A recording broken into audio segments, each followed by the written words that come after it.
Siapakah nabi yang diperintahkan Allah SWT untuk memakan bukit? Begini kisahnya. Tak semua orang Islam mengetahui Nabi Khidir alaihissalam. Nabi yang satu ini memang tak termasuk 25 nabi dan rasul yang wajib diketahui. Namun ternyata nabi yang satu ini memiliki kisah populer semasa hidupnya. Beliau bahkan diabadikan dalam jurnal 1001 Kisah Teladan Muslim. Dalam kisah tersebut, Nabi Khidir alaihissalam menceritakan bahwa beliau mendapatkan 5 perintah dari Allah SWT ketika tidur. 5 perintah tersebut bukanlah perintah sembarangan dan tentu saja harus dilaksanakan. Ketika dalam keadaan tidur, Nabi Khidir alaihissalam bermimpi. Allah Ta'ala memerintahkannya untuk berjalan ke arah barat.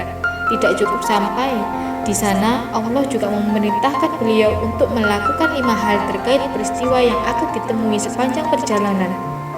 Perintah tersebut berbunyi: pertama, makanlah apa yang engkau lihat atau hadapi. Kedua, sembunyikan apa yang engkau temukan. Ketiga, terimalah apa yang datang kepadamu. Keempat, jangan kecewakan yang datang kepadamu. Kelima, larilah engkau dari apa yang ditemui. Karena itu merupakan perintah langsung dari Allah, maka keesokan harinya Nabi Khidir alaihissalam melaksanakannya. Ia kemudian berjalan ke arah barat. Dalam perjalanannya yang cukup panjang tersebut, Nabi Khidir alaihissalam bertemu dengan sebuah bukit. Namun ia kemudian merasa bingung, karena perintah pertama dari Allah adalah makanlah apa yang engkau temui. Akhirnya beliau berkata, ujar Nabi Khidir alaihissalam, diperintahkan untuk memakan apa yang aku temui, tapi ini sungguh mustahil memakan bukit. Hingga pada akhirnya beliau mendekati bukit tersebut. Namun ternyata Allah berkehendak lain. Terjadi sebuah keajaiban. Bukit yang tadinya luas tersebut mengecil hingga hanya menjadi sebesar roti. Kemudian ia pun segera mengambilnya dengan tangan dan memakannya. Alhamdulillah, aku telah berhasil melakukan perintah pertama. Mudah-mudahan Allah Ta'ala memudahkan bagiku untuk menerima pelajaran yang tersirat di dalamnya, ujar Nabi Khidir alaihissalam, dan lalu melanjutkan perjalanan. Setelah itu, di tengah perjalanan dirinya kembali bertemu dengan mangkuk berbentuk emas. Sesuai dengan perintah kedua, yakni untuk menyembunyikan apa yang ditemui, maka Nabi Khidir sesegera mungkin menggali tanah untuk menyembunyikan mangkuk emas tersebut. Namun ternyata sebuah keanehan kembali terjadi. Mangkuk emas yang tadi ditanamnya itu bisa bergerak dan keluar dari tanah seperti sedia kala. Bahkan hal ini terjadi beberapa kali. Nabi Khidir alaihissalam tidak menghiraukan mangkuk emas tersebut. Beliau kembali melanjutkan perjalanannya. Ketika itu ada seekor burung kecil yang datang menghampirinya. Ia dikejar oleh seekor elang. Nabi Khidir teringat dengan pesan Allah yang ketiga, yaitu terimalah apa yang datang padamu. Maka dari itu dirinya menyimpan burung tersebut dengan baik. Namun tidak lama setelah itu ada seekor elang yang kelaparan. Si elang tersebut bertanya, apakah Tuhan melihat seekor burung yang tengah berlari? Aku didera lapar. Jika melihatnya, tolong beritahu kepadaku.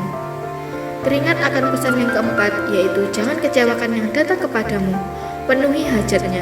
Hal inilah yang membuat dirinya merasa kebingungan, sebab di satu sisi dirinya kasihan jika harus melepaskan burung kecil untuk jadi santapan elang. Akhirnya ia mendapatkan ide. Nabi Khidir membuat sebuah kesepakatan dengan burung kecil dan juga elang, yaitu beliau hendak memotong bagian tubuh burung kecil. Sebagiannya diberikan kepada elang. Keduanya pun sepakat. Beliau memberikan potongan kecil tersebut kepada elang. Setelah menyantap makanannya, burung elang ini pun pergi. Kemudian burung kecil yang tadi disimpan pun akhirnya dilepaskan. Alhamdulillah, bisik Nabi Khidir alaihissalam. Karena Allah Ta'ala aku telah melakukan apa yang diperintahkannya. Nabi Khidir kembali melanjutkan perjalanannya. Dia bertemu dengan seonggok bangkai. Namun, perintah kelima menyatakan bahwa dirinya harus meninggalkan apa yang ditemui. Akhirnya beliau bergegas untuk mencari tempat istirahat dan pada malam harinya ia berdoa meminta petunjuk atas hikmah di balik peristiwa yang sudah dialaminya tersebut. Dalam tidurnya ia kembali bermimpi. Pertama, yang diperintahkan untuk dimakan itu marah. Mula-mula terlihat besar, tapi jika bersabar, mengawal, dan menahannya, maka kemarahan itu semakin kecil tidak terasa. Sedangkan mangkuk emas merupakan perlambang kebaikan.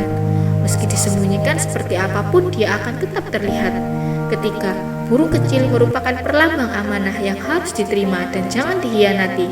Keempat, jika ada orang yang datang menyampaikan keperluan, berikanlah meski engkau membutuhkannya. Terakhir, peristiwa kelima, bau yang busuk itu merupakan ghibah. Aku menceritakan keburukan seseorang sehingga harus ditinggalkan. Demikianlah kisah lengkap mengenai Nabi Khidir dan 5 perintah dari Allah SWT. Segala sesuatu yang diperintahkan oleh Allah jelas memiliki faedah yang bisa dijadikan sebagai pengajaran bagi kita semua. Semoga kisah ini membuat kita menjadi hamba yang lebih bertakwa dalam menjalankan perintah dan menjauhi larangannya. Allahu Akbar.